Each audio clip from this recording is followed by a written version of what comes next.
కోదండరాం మనతో ఉన్నారు. సార్ చెప్పండి, గతంలో మీరు గొన్నెరకోటలో ఎమ్మెల్సీగా ప్రమాణ స్వీకారం చేసేటందుకు ఇక్కడికి వచ్చినందుకు కొంతమంది అడ్డుపడ్డారు. ఈరోజు ఎమ్మెల్సీగా ప్రమాణ స్వీకారం చేశారు. ఎలా చూస్తున్నారు సార్?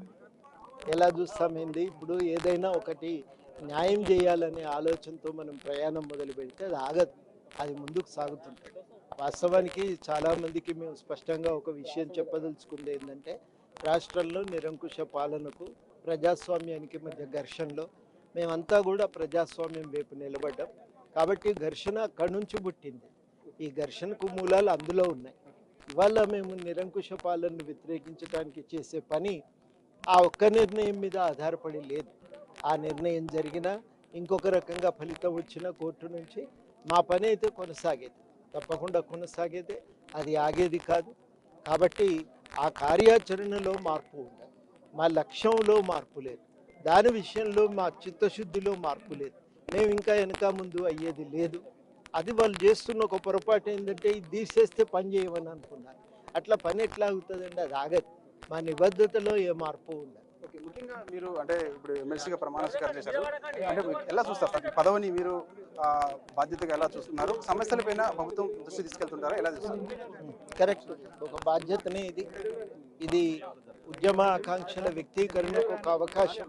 ఆ ఉద్యమ ఆకాంక్షల సాధన కోసం మా పనిని మరింత పెంచింది, అంతే తప్ప ఇంకా మార్పు ఏమీ లేదు. కొన్ని వార్తలు వస్తున్నాయి సార్, మీరు ఎమ్మెల్సీగా ప్రమాణ స్వీకారం చేశారు, విద్యాశాఖ కోదండరాంకి ఇవ్వబోతున్నారని చెప్పేసి కూడా పెద్ద ఎత్తున వార్తలు వస్తున్నాయి. మీకు ముందు తెలుస్తుంది కదా వార్త, నాకు తెలియదు. ఇంకా తెలిసినాక మాట్లాడదాం. అది ప్రభుత్వ నిర్ణయం, ప్రభుత్వము మీద ఆధారపడి ఉంటుంది. అంటే కోదండరాం లాంటి వ్యక్తి పదవులకు ఆశపడ్డారని చెప్పేసి కొంతమంది కామెంట్ చేస్తున్నారు. దీనికి మీరు ఏం ఇచ్చే సమాధానం? ఉండనిండి, ఇది ఒక బాధ్యతను మేము నిర్వర్తిస్తున్నాము, అంతే తప్ప ఈ సమాజము పట్ల ఒక బాధ్యతతో పనులు జరగాలి, పదవులు ఉపయోగపడాలని భావించే మాకు ఈ విషయంలో మా దృష్టికోణంలో మార్పు రాదు. అంటే గతంలో కూడా అసెంబ్లీ ముట్టడికి చాలా సార్లు వచ్చారు, అరెస్ట్ చేశారు. కానీ ఇవాళ మొదటిసారి ఇవాళ మండలికే రాబోతున్నారు, సమస్యలపై మాట్లాడబోతున్నారు. ఎలా చూస్తున్నారు సార్? ఉంటుంది, బయట లేవనెత్తినవి లోపల లేవనెత్తుతాం, అంతే తప్పగాని తేడా ఉంటుంది, ఏముండదు కదా.